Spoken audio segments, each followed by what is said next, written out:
우리 후학들한테 얘기할 때 첫마디가 배우신 가가지 말고 거기 가서 기여를 해라. 네, contribution이라는 표현 아하. 쓰거든요. 유학을 관련한 생각을 항상 얘기합니다. 아하. 살아남는다는 것은 그들이 가지고 있던 학계에 이만한 뭐랄까요, 뭐 돌을 쌓아놨다 치면은 우린 저였다고 그냥 올려가요. 그러고 나면 우리는 공부를 성공한 것이다. 당연히 연구자라고 하면은 박사 이후에도 또 큰 뭐 책을 낸 이후에도 새로운 주제를 향해서 이렇게 크게 문제의식을 가지고 나와야 되는 게 맞거든요. 그런 점에서 좀 많이 아쉽다. 또 그런 걸 강요하는 좀 분위기가 만들어져야 되는데 여전히 뭔가 좀 자꾸 내부적으로만 결속하려고 하고. 이거 절대 자르면 안 됩니다. 학계에 대한 날카로운 비판, 날선 비판, 그리고 제목 들어라 한국 사학계야.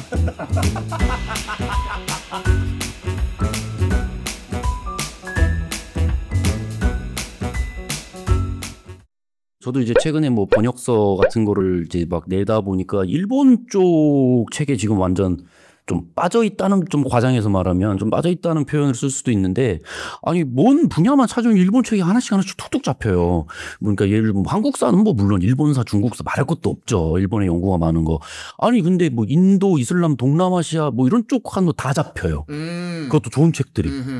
우리나라는 사실 많이 없잖아요. 그죠. 그게 참 알고 싶어도 우리 한글로 읽기가 참 쉽지 않잖아요. 이집트 사시는 광민 선생이 얘기하는 게 한국에 이집트 사시는 분 2분 계신다고. 그러니까 인도사 3분. 정말 없거든요. 궁금한데. 근데 일본 쪽은 뭐 저런 이제 요 앞에 있는 뭐 두꺼운 책도 물론 있지만 저런 얇은 책들, 우리가 문고본이라고 부르는 거, 그런 것들이 너무 많아요. 번역을 잘해요. 물론 그 번역도 예전부터 뭐 서양에서 뭔 좋은 책 나오면 바로 뭐 일본 번역한다 뭐 이런 얘기도 있었잖아요. 근데 너무 또 추앙하는 식으로 가면 안 됩니다. 그러니까 추앙은 아닌데 추앙을 하고 싶지 않아요, 저도. 근데 뭐 책 같은 거 보면 얘네들 뭐 이런 것도 이렇게 막 있어? 뭐 이런 것들이 툭툭 눈에 띄니까 좀 짜증나는 거죠. 인문 분야를 저희 공부하고 있지만 이제 역사를 공부하면서도 역사를 공부할 때 뭐 당연히 이제 뭐 아까 말씀하신 대로 뭐 서양사 쪽이라든가 뭐 동양사에 대해, 동양학에 대해서 뭐 영어 유명하고 일본학 유명하고 굉장히 깊게 한국학에 대해서 많이 해놨고 했는데, 예를 들면 고대사 하다가 뭐 이렇게 봐야 되는 주변 학문들이 있어요. 불교학 같은 거 있잖아요. 안 돼요. 더 이상은 하시면 안 돼요. 선생님까지 한국사 맞아. 일본의 학계를 이러지 말고 우리도 있다. 일본 민족주의자들이 아니에요. 그런 이야기까지 하면서 이야기를 해주셔야죠. 왜 그러냐면 이게 진짜로 왜 그렇게 제가 우스갯소리를 얘기한 것 같지만 사람들이 느낄 때는 그렇게 느낄 수 있습니다. 일본학을 절대시하는 게 아니라, 그렇죠. 이 사람들의 연구도 분명히 한계는 있어요. 한계는 있는데, 예를 들면은 불교학 같은 경우도 그 유명한 나카무라 하지메 같은 사람이 불교 세계 책 내는 거 보면 이 정도 수준까지 해놨다고. 그것도 이 오래전에 그 생각이 드는 거예요. 그게 이제 2차 대전 이전에 해놓은 것도 있고, 연구들 보면은 그 이후에 이제 뭐 나온 연구들도 있고 한데, 물론 일본이 한창 뭐 전성기 뭐 경제적으로 번역 때에 비하면은 뭐 지금은 이제 거기에 못 미치는 면은 있겠습니다만, 어쨌든 그때의 어떤 다방면의 관심이라든가 자기들이 세계인이고 자기들이 다양한 분야에 대해서 모두 섭렵하고 자기들 관점을 가질 수 있다고 하는 어떤 자신감과 양적인 어떤 연구의 축적, 이런 것들은 당시 우리 한국 입장에서 굉장히 어려운 상황에서 또 학문 여건, 인문 분야가 굉장히 또 좀 어려운 상황이었잖아요. 많이 없고. 그런 상황에서 어쨌든 참 극복해야 되는 존재라고 생각은 했는데, 하지만 저렇게 다방면으로 이렇게 해놓은 연구들을 또 한국학을 한다고 할 때도 그런 것들이 이제 다 반영이 되거든요. 넓게 해놓은 그 중국사에 대한 어떤 연구라든가 이런 것들이 한국 고대사를 볼 때도 반영이 되니까, 이 동아시아적 관점에서 한국 고대사를 또 이렇게 보는 거 나오는데, 이걸 우리가 어떤 관점으로 새롭게 극복을 해야 되지? 고민할 수밖에 없어요. 하다 보니까 어쨌든 그걸 보면서 이걸 무조건 우리가 무조건 옛날엔 이제 그 길이라고 해서 이겨야 된다라고 하는 생각에서 이제 주로 바라봤잖아요. 지금 이제 어떻게 보면은 그 과거의 어떤 이 사람들도 지금 이제 이 사람들은 과거에 자기 연구를 또 뛰어넘어야 되는 어떤 과제가 있는 거고, 또 그들과 같이 젊은 세대랑 같이 일본의 과거 연구들을 같이 들여다보면서, 일본 지금 한일전 하는 게 아니거든요. 그렇죠. 라고 하는 게 한국학을 일본학을 하든. 세상에 한국과 일본밖에 없는 게 아닙니다, 여러분. 우리가 지금 세대에서 그 이전 세대 일본 연구자들이 만나게 해놨던 연구, 이런 것들을 또 어떻게 새로운 관점에서 또 바라볼까, 그런 공감대를 만들어 나가는 과정이 있는 거거든요. 현상 자체를 우리가 부정할 수는 없는 거죠. 제가 본 사람들은 오히려 더 체제나 자신들의 역사에서 더 비판적인 사람들이 더 많았던 것 같아요. 아무래도 제가 있던 학문 분야가 그래서 그런지. 그래서 뭐 제가 아는 선생님 같은 경우는 동경대에서 하시는 걸로 아는데 그 영국의 우생학 이 얼마나 인종주의적이었고 그게 하나의 제국주의적인 담론을 만들어내는지에 대한 매우 비판적인 그런 연구들을 진행하고 있고 그런 학풍이 이어지고 있다고 말씀해 주시고 오히려 그 정도의 학풍 영국에서 잘 찾아볼 수 없었던 그런 논의들이었거든요.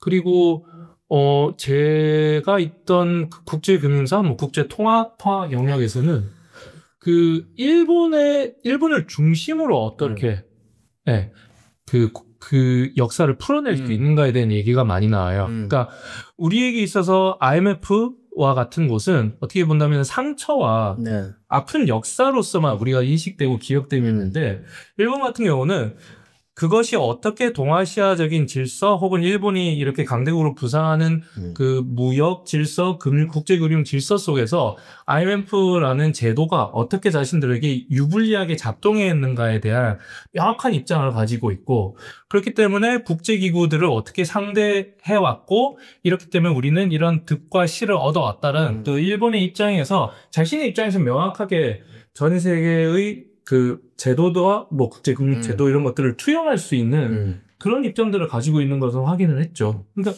그게 참 그러니까 이거는 뭐 민족적 열등감이 아니라요. 그러니까 제가 배워왔던 학문이 그러니까 한국에서 배웠던 서양사라는 것 그리고 나는 이제 가서는 거기서 기여를 해야겠다는 마음을 갖게 되었지만 갈 때까지 사실 고백인데 유학을 갈 때까지만이라도 뭔가 배워야 되지 않나는 생각이 있었답니다. 아하. 그게 아니라는 거죠. 학문이라는 것은 기여를 하는 거예요. 내 주장을 만들어. 그러한 자세는 저는 일본 학자, 이거 되게 겸손합니다. 일본 학자들이. 주장을 막 세게 얘기하지는 않습니다. 하지만 글을 통해서는 명확하게 그게 보여요.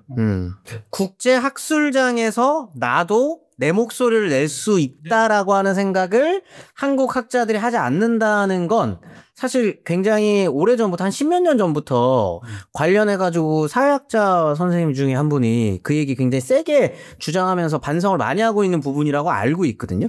이제 그런 걸 일본은 굉장히 오래전부터 스스로 자기 목소리를 내는 주장들을 하고 있다. 네네. 그리고 그것을 가지고 국제학술대회를 가잖아요. 그럼 일본 학자들끼리 일본사가 아닌데도 패널을 만들 수가 있어요.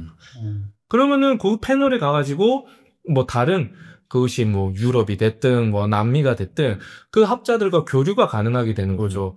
그러면 자연스럽게 이 학계에서는 일본 학자들의 어떤 지위나 목소리가 높아질 수밖에 없습니다. 왜냐면은 학계라는 것은 결국 가장 아주 뭐라고 좀 놀랍고 이런 얘기도 가능한가? 그리고 거기서 논증을 하는 작업인데 그렇게 해서 명성을 얻어가는 작업인데 그러한 작업들을 하나의 집단으로서 잘 드러내고 그 선을 그어가면서 자기 이야기를 하면서 차별성을 둘 수 있는 능력을 갖춘 학계인 것 같아요. 제가 보았을 때 눈을 먹어도 그런 면에서 좀 중요한 얘기네요. 본받을 만한 점은 있을 것 같아요. 그냥 이런 거죠. 옛날에 그 세계 체제론을 할 때 N블록에 대한 얘기가 합니다. 달러 대체할 수 있는 그런 논의들은 그것을 관심을 가졌던 유럽의 학자들이 있는데 거기에 대응해서 일본 학자들도 거기 같이 뛰어들었다는 거죠. 그런 게 참 그러니까 대단하다? 아니 저걸 어떻게든 내가 해야겠다. 근데 약간 그런 게 사실 지금 한국이 누리고 있는 전 세계의 어떤 관계들 속에서 한국이 갖고 있는 그런 거 뭐 국가 파워라 그럴까요? 네이션 파워라 그럴까? 이런 건 이미 충분히 어떻게 보면 선진국 반열에 올랐다고도 할 수 있을 것이고 그렇다면 국제학술장에서 충분히 시민권을 얻을 수 있는 존재임에도 불구하고 스스로 우리는 영주권 정도 한 영주권 정도면 되지 않아? 라거나 아니면 그냥 약간 옵저버 정도로 해가지고 우리가 배워오기만 하면 그리고 이 배워온 걸로 국내 정도만 잘 설명하면 이라고 하는 인식을 사실 아직까지도 가지고 있는 것 같아요. 근데 저는 적어도 제 주변은 제가 이제 그 생각을 갖기 시작해서 해외에 그렇게 오래 있었거든요. 괜찮아진 것 같아요. 아, 많이 나아지고 있다. 더 또래 혹은 적어서 좀 위 선배들하고 우리 후학들한테 얘기할 때 첫마디가 배울 생각하지 말고 거기 가서 기여를 해라. 네, contribution이라는 표현 아하. 쓰거든요. 그거를 해서 유학을 관련 학생한테 항상 얘기합니다. 아하. 살아남는다는 것은 그것을 잘 배워서 일을 하는 게 아니라 그들이 가지고 있던 학계에 이만한 뭐랄까요, 뭐 돌을 쌓아놨다 치면은 우리는 조약대로 하나 올려놔야 돼. 그러고 나면 우리는 공부를 성공한 것이다. 왜냐면 그렇게 돼서 네 논의가 거기서 인용이 되고 뭐 재생산되거나 혹은 반박이 된다는 것도 엄청나게 영광이긴 해. 그 공허한 메아리로 치저한 데서 뭐 자기 목소리만 하는 것이 아니라 할 수 있는 그런 자세를 갖게 될 것 같아요. 근데 동아시아사에서 한국사 연구자들은 기여하고 있지 않나요? 이 국제학술장에서? 교화죠, 방금. 한다고 생각은 하는데요. 글쎄요, 뭐, 제가 이제 현대사 근대사분들을 함부로 이제 얘기할 수는 없겠고, 좀 뭐 제가 공부하는 고대사나 뭐 중세사 정도 이렇게 좀 보면은, 한국학이라고 하는 범주를 일단은 그것이 갖는 의의는 단순히 뭐 한국사, 한국 내에서, 한반도 내에서의 역사가 어떻게 전개되어 왔는지를 실증적으로 고찰해야 된다. 거기는 자료를 얼마나 다 학문적으로 확보해서 나름대로 소화하고 이런 저 설명한다. 거기서 그치는 것이 아니라 그거를 주변 동아시아의 범주라든가 혹은 뭐 다른 지역과 묶어서 이걸 설명할 수 있어야 되거든요. 이게 어떤 특징을 가지고 있다라고 설명한 거는 한반도 내에서의 어떤 양상만 가지고 설명되는 게 아니잖아요. 이게 왜 특징적이고 왜 이게 다른 지역에 비해서 갖는 특성이 있는 건지 이런 거를 설명할 수 있어야 되는데 그런 관심이 있으려면 주변적에 대한 공부가 돼야 되는 거거든요. 일본, 중국 더 나아가서 다른 지역까지 포괄하는 연구가 되고 그 지역을 바라보는 시각이 있어야 한반도에 대한 시각이 만들어지는 거죠. 그 시도들이 좀 너무 약한 것 같다라고 생각이 저 개인적으로 많이 들어요. 제가 하는 분야, 제가 이제 고대사를 하고 있습니다만, 뭐, 과거의 근대에는 그런 게 당연히 필요했죠. 고구려사, 백제사, 신라사, 이런 걸 나눠서 그 국가가 어떻게, 어떤 과정을 거쳐서 자체적으로 중앙 집권화를 이루었는가에 대한 어떤 시각, 뭐, 연구 자료를 통해서 밝혀내는 것도 굉장히 중요했지만, 지금에 와서 난 고구려사를 합니다. 난 백제사를 합니다. 여기서 그냥 그쳐가지고는 안 되는 거거든요. 난 평생 고구려사만 할 거야. 이렇게 하는 것이 지금 25년에 뭐 예를 들면 한반도 쪽에 관심이 집중되고 다른 연구자들이랑 이 한반도와 동아시아 역사를 공부하는 사람들한테 어떤 기여를 할 수 있을 것인가. 방금 아까 이제 선생님 말씀하신 것처럼 이런 점에서 본다면은 감히 그런 쪽으로 나가려고 생각 안 하고 하는 사람들이 좀 아쉽다고 하는 거죠. 당연히 연구자라고 하면은 박사 이후에도 또 큰 뭐 책을 낸 이후에도 새로운 주제를 향해서 이렇게 크게 문제의식을 가지고 나가야 되는 게 맞거든요. 그런 점에서 좀 많이 아쉽다. 또 그런 걸 장려하는 좀 분위기가 만들어져야 되는데 예전이 뭔가 좀 자꾸 내부적으로만 결속하려고 하고 이거 절대 자르면 안 됩니다. 학계에 대한 날카로운 비판. 그리고 우리 윗세대 선배 연구자들에 대한 굉장히 날선 어떤 목소리였거든요. 아이고 기왕 얘기하려면 더 저는 여기까지. 예를 들면은 뭐 중국사 연구자다. 아하. 중국사 연구자들이랑 같이 교류하면서 만들어 나가는 큰 주제가 있어야죠. 그 주제를 통해서 서로 간에 몰랐던 것도 전달하고 이런 자료를 통해서 이 지역을 이렇게 볼 수도 있습니다라고 하는 게 있어야 되는데 그런 논의나 모임 자체를 많이 안 하는 것 같아요. 많이 안 하고 요즘에 이제 영어 가지고 AMHCI 논문, 국제학술 논문 경어를 쓰는 거 한국학 하는데 뭐 그런 거 써요. 막 얘기하는데 물론 지금 현재로서 우리 학계에 수준 있는 논문을 내는 거는 KCI 논문 내는 게 맞는데 결국은 어쨌든 거기서 그치는 게 아니라 쌓아온 연구 업적과 새로운 문제의식을 통해서 외부 학자들 관심을 갖게 만드는 논문들을 써야죠. 동아시아에서 한반도에서 일어나는 일이 갖는 어떤 특징적인 현상들을 제시하면서 이런 현상을 통해서 동아시아를 이렇게 들여다볼 수 있다. 이렇게 뭔가 얘기를 하든가. 동아시아의 큰 사건과 얽혀있는 여러 가지 또 문제들이 있고, 예를 들면, 먼 나라의 어떤 지배 정책을 얘기할 때, 한반도 고려는 굉장히 특수한 어떤 지위도 있고, 특징이 있거든요. 그런 걸 통해서 우리가, 새로운 주제를 통해서 이 시기를 바라볼 수 있다라고 하는 게 있어야 되는데, 그런 걸 만들어내는데 좀 너무 게으른 게 아닌가, 라고 생각 드는 거죠. 권영철 선생 같은 경우는 사실 그걸 극복하기 위해서 유목민족사 공부하신 거 아닙니까? 네, 그러니까 저런 식으로 네. 나가는 게 필요하죠. 네. 더 많은 연구자. 뭐 그 목적에서 시작된 건 물론 아니지만 공부한 게 이제 그냥 어떻게 단순한 관심에서부터 시작했는데 분야가 이제 그러다 보니까 그런 거고 누구보다 넓은 관점. 그러기 위해서 노력하죠. 그래도 책도 일부러 막 번역 뭐 이슬람 쪽 했다가 뭐 좀 있으면 발에 나와요. 또 발에도 했다가 또 뭐 중국 쪽으로도 갔다가 실크로드 쪽 했다가 국제학술장에서 권 선생님만큼 기여하고 있는 사람이 있는가? 김수 선생님 국제학술 기여하고 계십니까? 기여하고 계십니까? 좀 학술에 많이 가. 그럼 선생님만 반성을 하시면. 좀 많이 반성해야 되는 상황이에요. 네. 앞으로 좀 그런 기회를 만들어 가려고 해야 되는 것 같아요. 예를 들면, 야, 거기 뭐 이렇게 애써 논문 발표한다고 뭐, 솔직히 중국 내에 있는 학술지에 발표한다고 딱히 뭐, 점수 쳐주는 건 아닙니다. 아니죠. 네, 그거 아닌데, 점수 안 쳐준다고 해서, 에이, 하지 말아야지 하는 것보다도, 욕을 먹고 좀 망신당할 위험이 있다고 하더라도, 내가 아는 것들과 내가 여기서 공부한 것들을 최대한 저쪽과 어떤 접점을 만들어내기 위해서 도전해야 되는 게 그게 더 중요한 것 같아요. 훌륭하다. 뭐 학교에서 뭐 논문 썼다고 뭐 점수 50점, 100점 받는 게 중요한 게 아니죠. 이거 절대 자르면 안 됩니다. 날성 깃발 그리고 제목 들어라 한국 사학계야. 해야 될 이야기는 못했어요. 물론 아편전쟁 이야기를 했어야 되는데 아편전쟁 들어가기 전까지 끝나버렸습니다. 그리고 아편전쟁까지 했다고 해가지고 대항해 시대가 끝나느냐?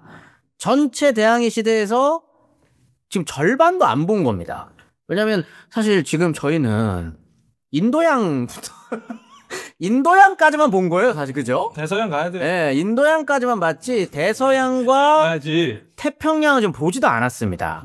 이제 여기를 좀 봐야 어떻게 보면 전체 대항해 시대가 조망되기 때문에 다음에 이제 아편전쟁 이야기 같은 경우에는 또 이제 권유천 선생님도 할 말이 많으실 거고 두 분이서 같이 조금 이야기를 해주시면 좋을 것 같고 이제 사실 대서양과 태평양 쪽으로 가면 이런 말씀 좀 드리면 좀 그렇지만 두 분은 저랑 크게 다르지 않은 지식이고요.